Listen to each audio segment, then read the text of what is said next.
Pak Dirut, Bapak kan sering nyebut-nyebut ISA. ISA itu sebenarnya apa sih, Pak? ISA tuh bukannya habis maghrib ya, Pak?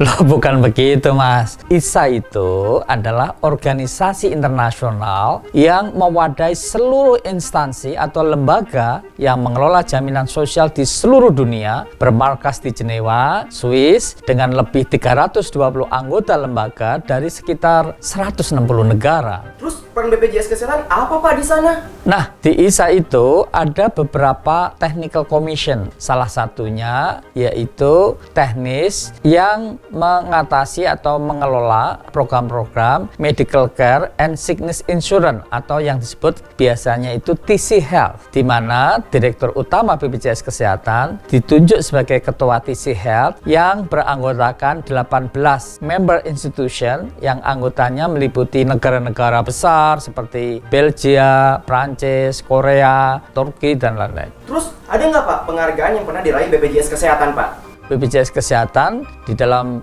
ISA itu mendapatkan penghargaan yang disebut dengan ISA Good Practice Award. Karena apa? Dianggap sukses mengelola jaminan kesehatan nasional, tidak saja besar tetapi juga good practice, pola prakteknya itu bagus, bahkan terbaik katanya se-Asia Pasifik.